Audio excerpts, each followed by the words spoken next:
Voilà, donc maintenant nous attaquons les éléments de base de l'agencement de la surface de vente, donc avec le mobilier. Voilà, la gondole, le comptoir, le vrac, la bergerie, le portant, le shop-in-shop, le meuble réfrigéré. Donc tout ça, vous connaissez ce mobilier-là, on va les regarder, avec un meuble de présentation généralement en métal pour ce qui est de la gondole. Voilà, donc le portant, mobilier doté d'une barre horizontale, on peut accrocher les cintres.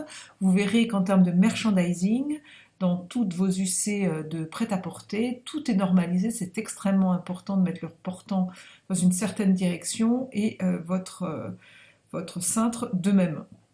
Le shop-in-shop, bien c'est le magasin d'un magasin, ça crée un espace à part dans le point de vente.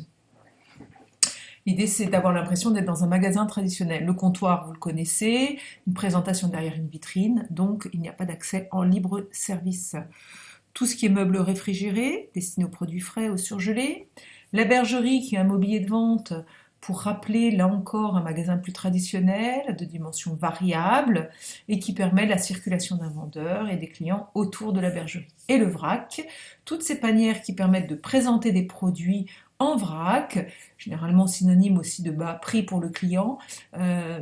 Donc là, vous voyez qu'on est sur des légumes, mais le vrac se développe aussi sur d'autres types de produits, avec un créneau porteur pour des magasins traditionnels, dans une dimension plus écologique de réduction des emballages.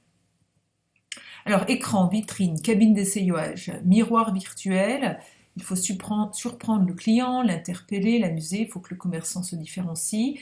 Donc la cabine d'essayage virtuel et la réalité augmentée, notamment chez Ikea, on verra ça dans la partie information sur le lieu de vente, sur la digitalisation du point de vente. Donc dans un petit sondage, 74% des sondés pensent que les magasins traditionnels vont évoluer.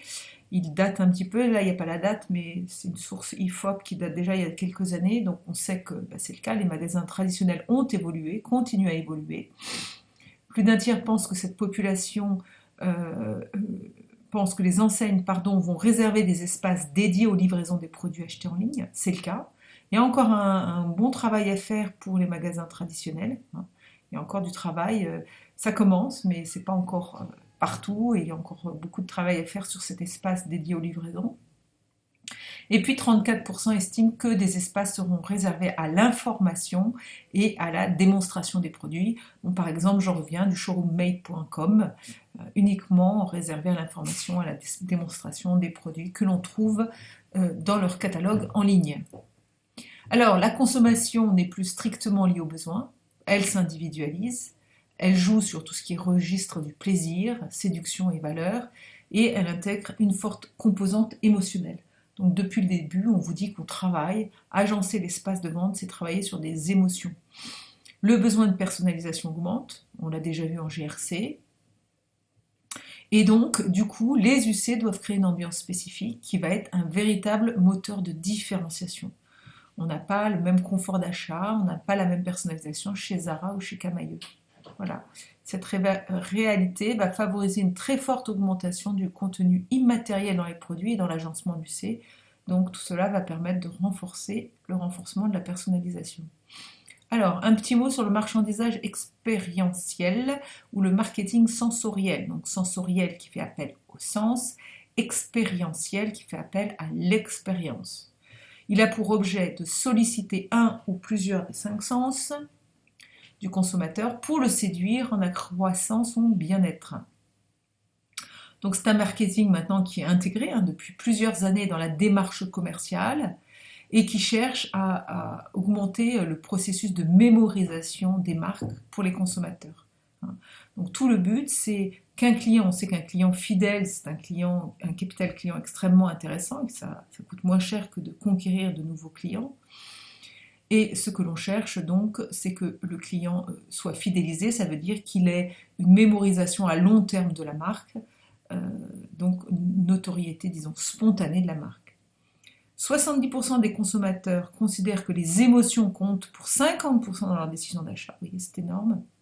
C'est aussi une source IFOP. 66% déclarent que le marketing expérientiel modifie positivement leur opinion sur la marque. Le fait de pouvoir faire l'expérience du produit, de le toucher, de le voir. Donc vous voyez que le magasin traditionnel a encore de beaux jours devant lui. 9 consommateurs sur 10 pensent que tester le produit par une expérience est la meilleure façon d'obtenir de l'information sur la marque. Et 8 consommateurs sur 10 ayant vécu une expérience positive en ont parlé autour d'eux, on a déjà vu ces chiffres.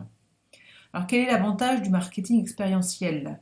Donc ça, j'en profite pour dire que tous ceux qui travailleront sur les facteurs d'ambiance, voilà, hein, vous avez ici déjà tous les objectifs, tous les avantages de ce marketing, se différencier par rapport aux concurrents, fidéliser les clients, améliorer la notoriété de la marque, monter en gamme, intéressant aussi, puisqu'on va finalement, on va enrichir le produit d'une certaine valeur affective et chercher à établir un lien durable avec la marque.